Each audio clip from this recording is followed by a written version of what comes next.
Okay, I'm going to give it another shot. These AirPods are supposed to be fabulous, and yet this is the second week now with sound trouble. So you let me know if you can hear me. So anyway, here I am. Thursday morning. We're cracking on. Let me know now if the sound is okay because I'm sorry about that. These AirPods are supposed to be great. Yeah, sure. So here it is, Thursday morning, and we're going into Father's Day weekend. And I was saying, I just did a little snippet and told you about my father, but I had to delete that because the sound was poor. So I'm sorry about that. So, my father, on Father's Day weekend, he just worked. We grew up on a farm. And so my father has passed now 22 years ago. And anyway, he died on his birthday, actually. He was, and he always thought he was a genius, and apparently, uh, that's a sign of genius if you're born and die on the same day. And so there you go. He was right. God bless him. But anyway, Dad was a marvelous man and a wonderful storyteller. He wasn't very funny, but he enjoyed telling the story and he enjoyed playing the accordion. Now, he didn't care if you enjoyed it. He loved it enough for both of you.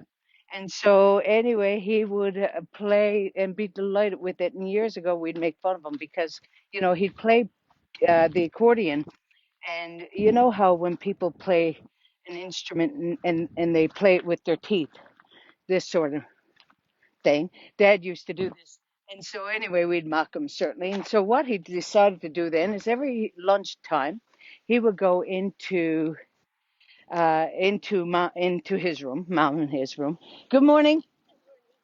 He would go into mom's in his room and sit on the bed and look at himself playing in the mirror.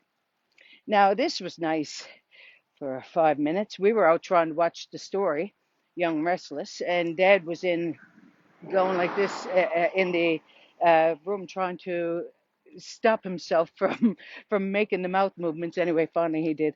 He learned how to sing with the accordion, and so that's all that. So anyway, he would tell stories, every now and again, and but they were quite long-winded, as I can be apparently. And anyway, when we'd sing on a concert or something, I would often get up and be the MC and say, "Oh God, this morning or this evening we're going to have this," and now my brother's going to sing, and now my other brother is going to sing, and now Dad is going to sing, and Dad, and they would often just go up and sing their song and then come on.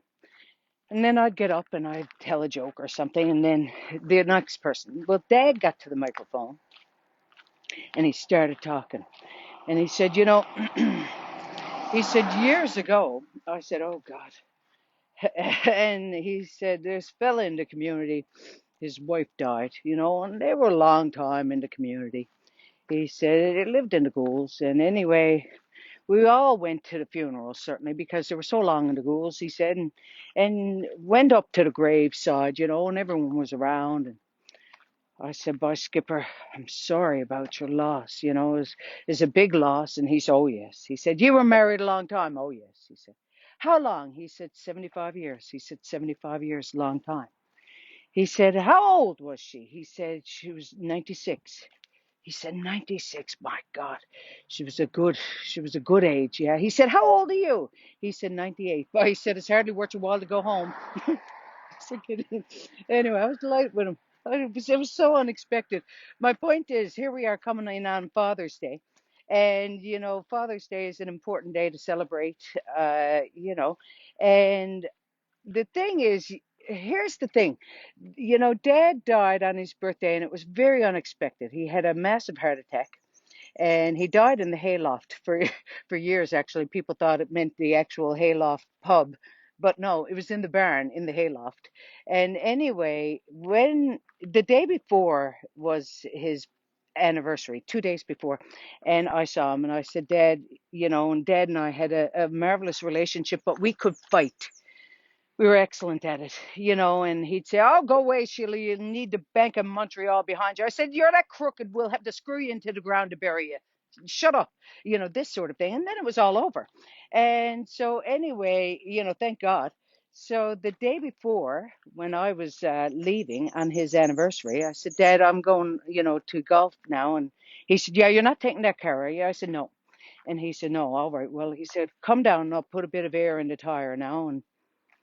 And he said, "Have a great time." I said, "Yes, you have a great anniversary now, and I'll see you on your birthday, which is in 2 days' time." He said, "Yes, and remember, Sheila, I love you." I said, "And I love you." And you know what? When he died, I thought, thank God. Something, because it could have been so different. This is a lesson for all of us. Be sure to tell those people that we love them. Not everyone, obviously. That's a different trick altogether.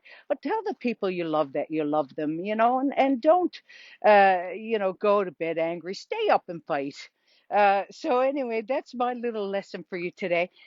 So last week I asked you to send me a picture of where you are in the world, and with that I coupled it with the fact that I am going to end this, eventually. And people got mired down in the me ending this eventually. I'll give you plenty of notice. So send me the picture. Never mind me ending it. And before you got on this morning, I sang a song, and then my sound was fooled up, so you missed it. So I'm going to sing it again. And it goes like this: Good morning, good morning. We're up the whole night through. Good morning to you. Remember that? I think that was I think it was a Viagra commercial, wasn't it, years ago? And a lovely little tune.